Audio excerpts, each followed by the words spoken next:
como não podia ser diferente, nossa missão aqui é fazer o fechamento do que foi a eleição da mesa diretora da Assembleia Legislativa.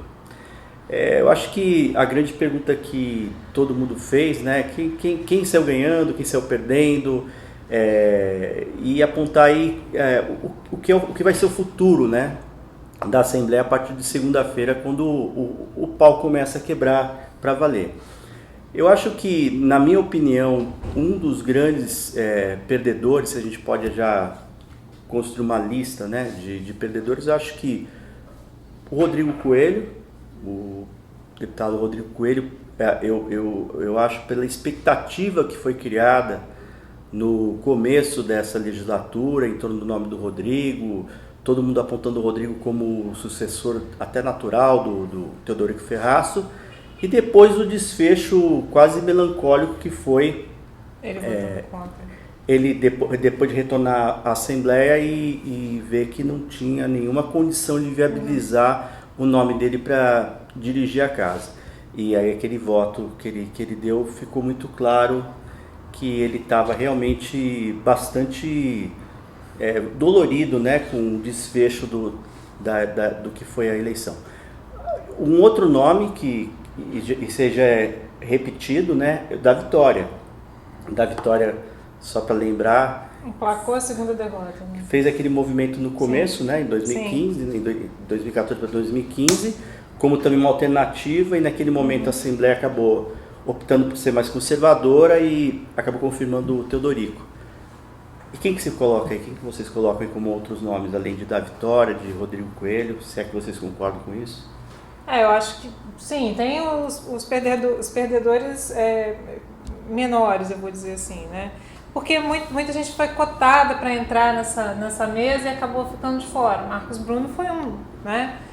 A gente sabe que ele divide a base com Marcelo Santos, que virou vice e teve um papel importante nos bastidores na formação dessa nova mesa. Uhum. E o Marcos Bruno acabou ficando fora. O Rafael Favato também tentou um lugar ao sol e não conseguiu. Agora, se houve, né, os derrotados, os vencedores também não tiveram uma vitória maiúscula, né? Porque o clima que estava no dia da eleição não era um clima de festa, não era um clima de, nossa, que maravilha. Apesar do resultado, né? Exatamente. 28-2, né? Mas ele não representa, né? Não. A sensação que estava lá, você que estava lá acompanhando, né? Sim, eu acho que quem acompanhou pela TV, né, viu o que estava acontecendo lá na Assembleia, tinham muitos recadinhos que eram, né, que foram lançados para alguns membros da mesa, né? Você via alguns deputados respondendo sim lá, com sim entre dentes, né?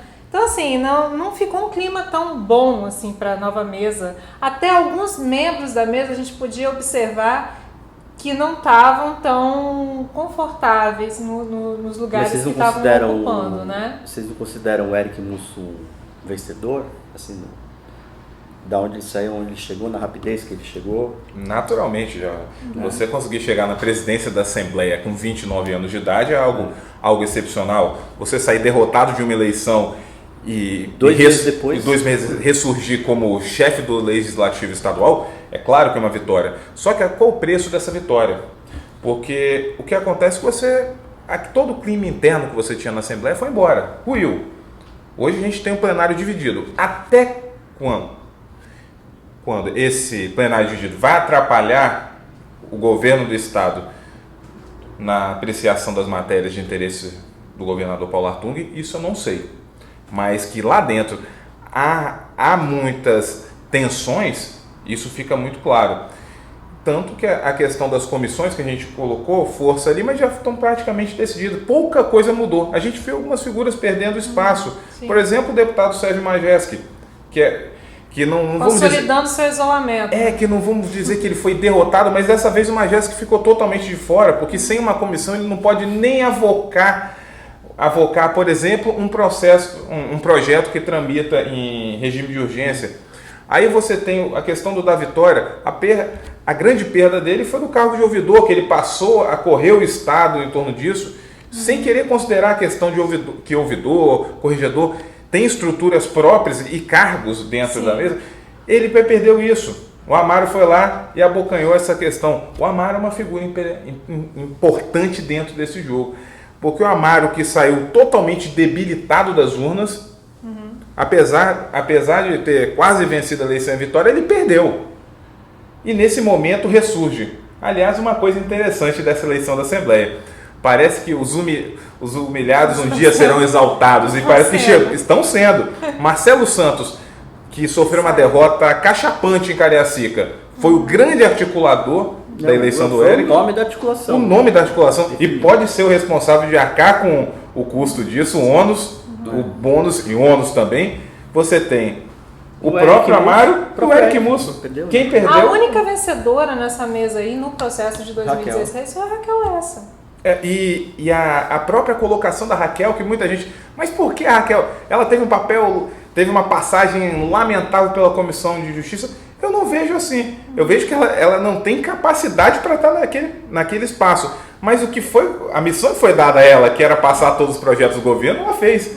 E fora que ela demonstrou uma força política muito grande na região noroeste. Então, ela garantiu muito mais a primeira secretaria, pelo mérito dela, da influência que hoje ela tem naquela região e que pode ser importante para um projeto de 2018 para o governador Paulo Artung, do que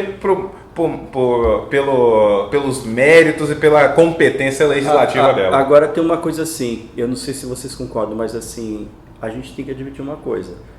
O governador Paulo Artung, mais uma vez, mostrou a capacidade de tirar leite de pedra. Porque o Paulo, desde o começo, ele sabia das limitações dessa legislatura. Sabia. Então, por exemplo, quando você falou, quando você coloca a Raquel Lessa, e eu não estou fazendo o julgamento da Raquel Lessa, estou falando do que a gente vê acompanhando a sessão. Ela tinha dificuldade para conduzir uma comissão da importância da CCJ, quer dizer, um colegiado por onde passa tudo, assim, é vital para o funcionamento da casa, né? Melhor, né? Por onde não está passando nada. E pior, que desagrado. Que acabava o Gildevan ali tentando dar um apoio, mas também, vamos combinar, o Gildevan tem limitações, teve dificuldade para exercer a liderança do governo. O Éric até se deu bem e ganhou espaço por causa disso. Ele vinha apagando incêndio atrás do Gildevan e os deputados estavam preferindo conversar com o Éric a conversar com o Gildevan. Então, mas assim, eu acho que o Paulo aprendeu, mexendo com esses deputados, a entender a limitação. Então, quando você coloca, como você falou, qual que é o resultado? A Raquel Lessa estava chefiando a CCJ e o Gildevan logo atrás. O que aconteceu? Passou tudo? Passou. Resultado? Passou? Funcionou? Funcionou. Expôs, não sei o que, não expôs, não importa, passou. O que tinha que passar, passou. Então, assim, eu acho que hoje, quando a gente olha pro Éric também, com toda a questão da pouca experiência, a questão de ter feito meio mandato de vereador, meio mandato de deputado e ter virado o chefe do Poder Legislativo, atingido o mais alto cargo do Legislativo, eu acho que tem isso também, porque você percebe pelas movimentações pós-eleição que o Paulo está criando também como fala, ele está criando fazendo um fortalecimento, né, em volta do Éric. E quando você vê essa movimentação do próprio Amaro, quando você vê a movimentação do Carneiro, do Roberto Carneiro, ele vai criando também uma rede de proteção, uma rede de pessoas aliadas para ajudar o Éric fazer esse mandato. Porque quando você olha realmente para a mesa em si, você também vê que tem gente muito nova lá, né? A própria Raquel. Mas você tem duas ferinhas ali na mesa também para dar uma segurada, né? Sim, tem. Porque se não fosse essa entrada ali do Enivaldo dos Anjos, né? Que foi, inclusive, o pivô de toda a discórdia, né? Na Assembleia, né? Porque até segunda-feira à noite era Marcos Bruno, daí virou para dar vitória na terça-feira, e na quarta-feira já surgiu com o Enivaldo, né? E foi feito tudo muito, e assim, o Éric se desgastou muito, ele foi de gabinete em gabinete, discutiu muito com os deputados, né, para tentar formar essa coligação, essa chapa de consenso, e acabou colocando ali dois caras, o Marcelo Santos, que também causou bastante polêmica no plenário, a entrada dele na mesa, mas essas duas lideranças, elas dão fortalecimento à mesa. Agora tem que também, tudo bem, eu concordo contigo, mas assim, vai ter que ver como que essas forças vão se equilibrar, porque quando você tinha Enivaldo e Ferração, sim, aí tinha uma tabelinha ali, segura aqui, morde aqui que eu assopro ali, tinha uma harmonia assim, pelo menos, não sei exatamente o que acontecia por trás, mas ali na frente, eles trocavam olhares e eu já entendi o que eu não sei como que essas forças vão se equilibrar, Enivaldo, Marcelo e Eric, né? É porque, também observando essa mesa, a gente vê uma mudança do esquema de poder dentro da Assembleia, da forma que o Legislativo se organiza. É uma ruptura com o modelo que a gente tinha, que era um modelo quase totalitário. O Teodorico fazia, mandava e desmandava lá, todo mundo acolhia, porque via ele como principal representante dos deputados, e ponto final. Ele fazia aquele jogo com o Enivaldo, ficava os dois ali, mas agora como vai funcionar? O Eric, por exemplo, vai estar presente em todas as sessões. Quem ele vai deixar? Ele vai deixar o comando de parte das sessões a cargo do Marcelo Santos. Outro ponto também que essa semana deve ficar muito mais claro: qual vai ser a equipe de trabalho do Eric? Quem ele vai colocar nas secretarias da mesa, nas direções da casa? Isso tudo tem a ver e vai mostrar como que vai ser a cara desses 2 anos de Eric à frente da Assembleia. Agora, a gente não pode esquecer que essa mesa ela vai estar à frente da Assembleia num momento bem delicado, porque os deputados vão estar disputando, a maioria deles vai estar disputando a reeleição em 2018, todos, por isso também deu tanto conflito na hora de buscar espaço, né? Tá acontecendo todas essas discussões por causa de espaço, justamente por isso, os deputados precisam de uma acomodação para poder disputar a eleição em 2018, porque aquele esquema que o Paulo tinha antigamente de libera um dinheiro para um município, ou chega uma obra no município, em vez de ele privilegiar o prefeito, ele leva o deputado, isso acabou, aquelas viagens, né, de avião, no helicóptero do governador, os deputados estão sentindo carência disso, sabe? Se o governador não voltar a fortalecer os deputados, e aí ele vai fazer a escolha dele, né, os deputados que ele deseja ajudar a se reeleger, os deputados vão ter dificuldade, porque eles não tiveram emendas esse ano. A base está cobrando, eles precisam de espaço. E os espaços que eles tinham para se fortalecer seria justamente nessa discussão da mesa e agora, né, nessa segunda parte do mandato, que pode vir a ter bastante pauta-bomba aí. Né? A gente sabe que não tem nada, né, concreto, mas a gente ouve muita discussão. Por que Guilherme Dias saiu do Banestes? Será que vai ser a privatização do Banestes? Será que a privatização do Banestes vai entrar? A privatização da Cesantos?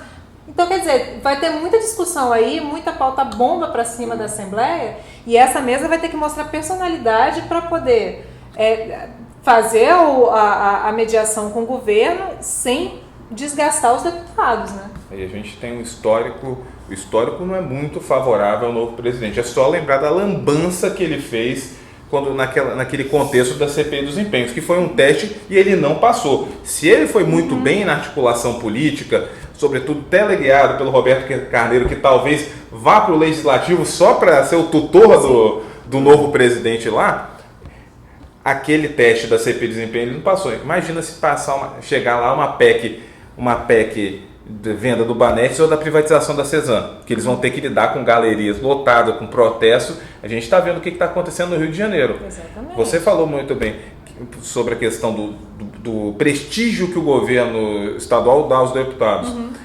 Basta lembrar que como que ele vai fazer isso se o máximo que o governo do estado faz é levar aquele letreiro Amor é esse para os municípios, obra que é bom nada. Os deputados cobram isso. Como que vai ser? Amor é essa, é ótimo para turista tirar foto. Agora, para morador de interior aí, isso não adianta muita coisa. Agora, antes da gente encerrar, a gente tem que falar de um personagem que, né, que é o Teodorico Ferraz.